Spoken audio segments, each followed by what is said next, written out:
Hey guys, welcome to the Liberal Hive Mind, a channel solely focused on exposing the abundant hypocrisy of the left. Case in point, folks. Very often I get flack because I put so much attention on Harry Sisson. I record all kinds of videos covering all of his little shenanigans. People say I'm giving him too much attention, I shouldn't platform him. But as I always say, I am, personally, Harry Sisson's biggest supporter. I don't care what anybody says. I'm not a fan. I don't like him. But I certainly support him in the work that he does. I mean it. When he hit 100,000 subs on YouTube and got his silver play button, when he made a post about it on X, I was right there in the replies congratulating him. I wrote, "Keep going, Harry. We on the right love you. In fact, you should be the face of the party." And I meant every word because Harry Sisson is the greatest gift that we've ever received. He's the best thing to ever happen to us. And I am saying that without a doubt, not being facetious. I truly mean that. He is the most obviously bad faith, hyper-partisan shill on the internet. And the more he talks, the more people wake up, the more people fall into the red pill pipeline. And I am convinced of this. And well, today I've got some very relevant, what I think are perfect examples to prove that point, hence why I opened up the intro by saying case in point.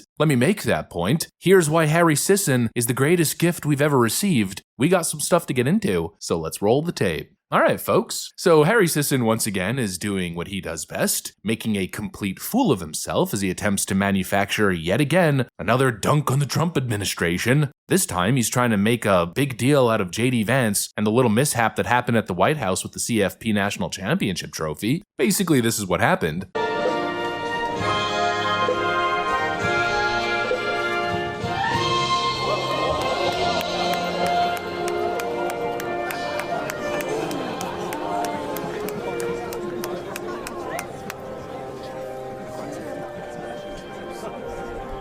Yeah, this is what the left is running with these days. Harry Sisson posts that video and comments, "Ha ha ha." You could imagine Harry Sisson's feminine little face, fully blushing and red as he excitingly types this post. JD Vance just broke the college football national championship trophy while meeting with the Ohio State University team. Utterly embarrassing. Yeah, this is the big gotcha moment. JD Vance breaks the trophy. Obviously, that's not what happened. We saw the clip. I could even play this part on repeat as I'm speaking. JD Vance was holding the bottom part of the trophy, and the player who was holding the top part lifted it off, and Vance clearly reacts, kind of startled, drops the base. Not a big deal, not his fault, nothing broke. But Harry Sisson's chiming in, JD Vance can't even lift a trophy correctly, let alone run a country. Oh yeah, Harry, you really got him.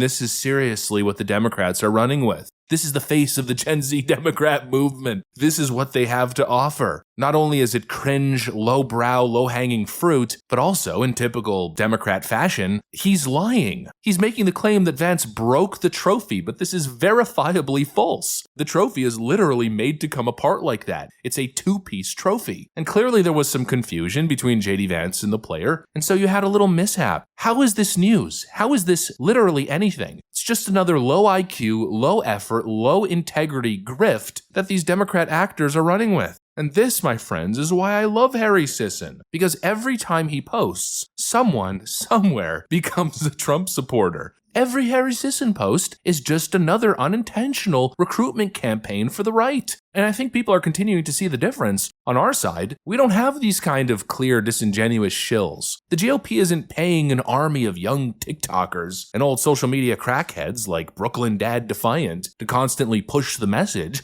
We have an actual organic independent media thing going on. They, on the other hand, do not. It's the most astroturfed, most disingenuous, most cringe, fake, garbage space on the internet. And time after time, it's just nothing but these embarrassing posts trying to turn these nothing burgers into political gotcha moments. Over and over again. And let's continue to look at some of these posts. I got this one that I kept from last week. I saved this gem because I knew that pretty soon we'd be making another Harry Sisson video here. Harry Sisson recently made a claim on X. He wrote, "MAGA is beginning to turn on Donald Trump." Again, with this ridiculous narrative. But the question is, what's Harry Sisson's evidence for this claim? A screenshot of a random Anon X account named Gummy Bear 737. Ooh, Gummy Bear 737, known MAGA extremist, has turned on the Orange Man. I'm not even kidding. I mean, this is real. Harry Sisson coming with the breaking news. Major breaking news, folks. We have some major breaking news. We have some major breaking news. We have some major breaking news. We have some major breaking news. Major breaking news, TikTok Zoomers. Gummy Bear 737 has officially turned on Donald Trump. You can't make this crap up. It's the most pathetic thing I've ever seen. And of course, it gets even more pathetic. Let's continue to analyze all these Harry Sisson gotcha moment. This one's more recent. Nayib Bukele, the president of El Salvador, just met with Donald Trump at the Oval Office. And of course, the real story there is how the leftist narrative surrounding these Trump deportations completely imploded on itself. But Harry won't talk about that. No, of course not. Harry's busy really calling out the hypocrisy of the right by posting this, a photo of Trump and Nayib Bukele. And then he writes, will Trump and his MAGA followers have a temper tantrum over Bukele not wearing a suit and tie in the Oval Office like they did with Zelensky? Highly doubt it. Pure hypocrisy. Bukele is not wearing a suit. Yeah, there's only one problem with that. He's literally wearing a suit. Now, maybe he's not wearing a tie, but he's still looking quite clean, appropriately dressed, wearing a nice jacket. He's got a whole sophisticated look going on. How is that the same thing as the way Zelensky presents himself while showing up at the Oval Office, disrespecting the President of the United States not only with the way that he dressed, but with the way that he speaks, as he sits there and asks for what, another $100 billion? What an embarrassing attempt to manufacture a point of right-wing hypocrisy from this absolute clown. But this is what passes for left-wing messaging in 2025. This weak sauce bullcrap. This dishonest, disingenuous, embarrassing nonsense. We are not the same, and this is why the left is losing. They have zero cultural credibility. They've essentially traded policy and traded organic grassroots conversation for TikTok grifting and fake outrage. It's just such a bad look, but this is what they're stuck with. This is what they have. They have Harry Sisson and Midas Touch. Just go on the Midas Touch YouTube channel and you'll get exactly what I mean. Every video is a totally misleading thumbnail and title, straight up fake headlines where they completely manipulate the facts. I mean, absolute clickbait trash, and I know, sometimes I push it a little bit with my titles and thumbnails, but never do I completely deceive. A little bit of hyperbole is fine, but reporting objective fake news in the title and thumbnail just to make it seem as if Donald Trump completely embarrassed himself once again, or it's all falling apart for Donald Trump once again.